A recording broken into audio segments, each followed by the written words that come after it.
last night I finally got around to watching one of my most anticipated films of 2021, Free Guy.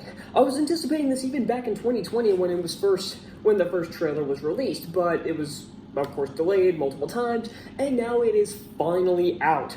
And I was super excited for this, and boy, I wasn't let down. I'm not going to even give some, vagueness before, a lot of times at the beginning of my reviews, I'll be, very vague about it. I'll be waiting to tell you whether or not I liked it or not. Right off the bat, I loved this film. This was exactly what I wanted. Well, it wasn't exactly what I was expecting, but it's kind of the movie I really wanted. Ryan Reynolds is, of course, one of my favorite actors. He was great in movies like Deadpool, Hitman's Bodyguard, the sequel of which I still have not seen, but I'm definitely planning to. And while he has had some very bad films in the past, and I'm not even going to try to hide that fact, with even in the comic book genre, in particular with Blade Trinity, Green Lantern, and X-Men Origins Wolverine, along with a lot of his other crappy rom-coms, basically anything pre-2016 is bad. Unless there's something in there, but nothing that I've seen. So, much like Keanu Reeves, Ryan Reynolds has gotten a big resurgence in his career. Like Keanu Reeves, it was from John Wick, and with Ryan Reynolds, it was from Deadpool. And both of them were actually well-deserved, because both these actors deserved another chance, and they got one. And Free Guy is another really great comedy with Reynolds doing very well as the lead. It's got a lot of interesting social commentary to it. It's very funny. The special effects look great. The action sequences are very, very good, actually. They're really well choreographed, and they look as if you would see these in a video game. It looks pretty cool. And I like how the outside world interacts with the computer world. I didn't know how they were going to connect these two things. I didn't know how they were going to do this, but how they did it was very clever. And now I can kind of see some people thinking Taika Waititi's villain is way too over the top, and I'm not going to lie, at first I was kind of on that boat too. I'm like, this guy's really over the top. This guy's way more of a dick than he should be, but considering right now we have a president who's letting tens of thousands of people die in Afghanistan so he can run and hide and be on vacation, I'll believe anything at this point. So I give Waititi a pass, and Taika Waititi is always fun. Even when he's playing this greedy douchebag, he's still fun. I love Taika Waititi. And Joe Keery I thought he was just going to be one of the generic henchmen for the villain, along with his buddy, and at first he was, because he didn't know what was going on. But once he figured out what was going on, he was actively helping Millie, who's playing the game, and she's the Australian chick that Guy teams up with, and they're working to take down Waititi's operation. Well, I don't remember what the guy's name, but the place he runs is Tsunami. It's spelled like Soon and then Ami. So, it's Antoine. That's what it is. Antoine. That's Waititi's character. So they're working to take down Antoine because he stole their code for this video game known as Free City.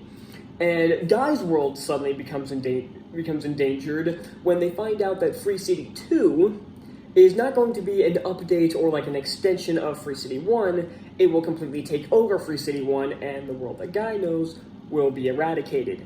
And at the same time, Guy himself is becoming his own artificial intelligence because he's getting smarter. He's no longer just following along with the programming like everyone else. He's developing I wouldn't want to say developing a personality, because all these characters have their own personality, kind of. It's all kind of the same, but it varies a little bit. But it's not exactly developing a personality as it is developing, a brain. That sounds mean when I say it out loud, but you get what I mean. He's developing actual intelligence. He's not just following along with what he's supposed to do. And it starts when he meets Millie's character, and that's when the movie actually gets pretty interesting. Is how much of Guy is just it's not really one of those situations where it's how much of this programming is human and how much it is AI. It's more about the AI becoming more human, becoming more alive. That's the entire point of it. Is that, and some of the messages that tie into this are very good. There's a scene where he's talking to his buddy, whose name is Buddy, because of course it is, And he's talking to him. He's like, "What would you do if you found out you were fake and this entire world was fake?" And his friend replies with, "Is that it doesn't matter if I'm real or not. This moment right now, me helping out a friend in need, is real."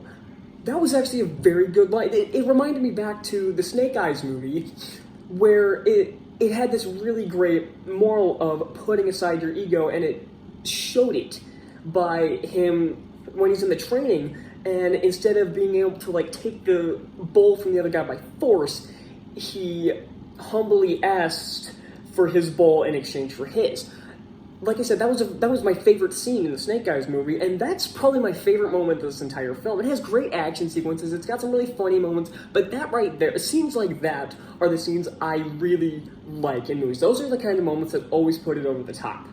And I was talking about Joe Keery earlier, who's Steve from Stranger Things, and he's really good here, and I like what they did with the character. They didn't make him this clueless henchman that changes his mind at the end. They did do that with another guy, but it worked more there, because he had no involvement with Millie or with Keys, who's Keary's character. He had no involvement with their creating the code, so he doesn't know that Antoine stole their code to make this, so he's following what Antoine is saying because it's his job, and he doesn't know that he's doing all this he's doing all this douchebaggery. That's not the term I wanted to go with, but it's the one I ended up with.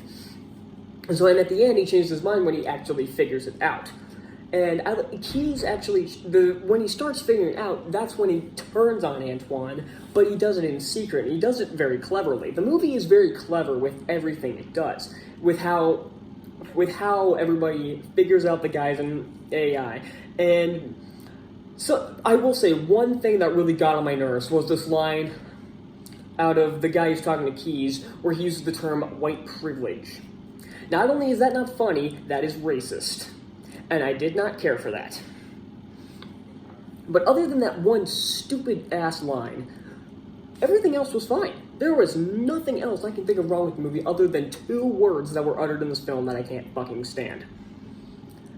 And PG-13 movie, this is PG-13. I'm surprised I haven't seen a lot of articles saying this would have worked better as a rated R film. I thought it was going to be a rated R film, I really did, but it wasn't, and that kind of weirded me out. And they do get one F-bomb, just like every other PG-13 movie does outside of the Marvel movies, and most of the DC films. Justice League, the original Justice League 3 went in there, but you couldn't even hear it. Like, I didn't even know about it until I saw it in a subtitle while I was watching a clip on YouTube. When I watched the movie, I couldn't even hear it. It was out of Flash, if you don't know, when he trips and falls when they're in the tunnel battle. So, they get one F-bomb, and of course they give it to Ryan Reynolds. Who else would you give it to? Jacksepticeye, probably. Like, if you didn't give it to Ryan Reynolds, give it to Jacksepticeye, who shows up about 3 times in this. There's a lot of YouTuber or Twitch streamer cameos, and honestly, they were fine. There was one really awesome moment where it's like this one, like, streamer guy, I don't think it's an actual streamer, I think it's just a guy playing one, where he was playing as this avatar, and this avatar is played by Channing freaking Tatum. That is amazing that they got Channing Tatum for that role. I've never been one of those guys that are like, oh, Channing Tatum's this big it guy. He was back in like 2010. That's when he was the new Hollywood hot guy, as Gabriel Iglesias put it. Back when he did like Magic Mike and G.I. Joe and all those other movies. He hasn't been in much recently. I think Jupiter Ascending kind of tanked his career, but his performance in this is very funny, and I was shocked when he showed up as the avatar of a streamer guy. It was freaking hilarious watching this guy do this. It was, oh man, this movie was great. If you have any interest in this, go see it. If you don't have any interest, I'd still recommend giving it a watch. Like, I can't really think of anything wrong with this. I do want to mention, I always mention music in my reviews. The score was fine. Nothing to write home about, but it was serviceable enough for the film. That was something that, there were some really cool moments, like during the chase scene against Keys and his friend, I can't remember his name, I don't even know if they said his name, where Keary's dressed up as a cop, his avatar, and looks just like him, of course, and his friend is dressed up like a pink bunny rabbit, which is freaking hilarious, actually. I know it's a reference to something, but it's something I'm not getting. And the music is actually really cool in this chase scene. And so the rest of the music was serviceable or really good. I don't think there was anything I could point out other than that one line that was wrong with this movie. You know what? I was really expecting this movie to fumble its ending. After Troll Hunters Rise of the Titans, which is something that would have gotten a 5 out of 5 had it not had a shitty ending. Because if you're going on a scale of 10, Troll Hunters lost an entire point due to its ending. Because I gave it a 4.5 out of 5, and that was the only problem I had, was that awful ending. But it was so bad, it lost that many points. It went from a 5 out of 5 to a 4.5 out of 5 in the span of 5 minutes. 5 minutes. All Free Guy had to do with this ending, I don't even care if it was an overly sappy ending, or if it was a comedic ending, or something that teased a sequel. I don't really think it teased a sequel, really. If it did, I missed the tease for it. Disney is pushing for a sequel, and I would really like to see a sequel. I'd be curious what they do with that. But I'm getting sidetracked. So, no matter what the ending was, as long as it wasn't terrible, it was fun. And the ending they had was pretty much the ending you'd expect. It was pretty cool. And there was one other cameo in this movie that I almost forgot to mention. During the final battle, when not Buddy, Guy is fighting Dude. You don't know who that is, go watch the movie. When he's fighting him, and he pulls out a certain gadget. And then a cameo of someone who's watching that unfold was freaking genius. I'm not gonna lie. And you can really tell in that final battle, Fox really used their Disney merger to their advantage. You know exactly what I'm talking about if you've seen the movie. So, and even if you haven't, you've probably figured it out by now.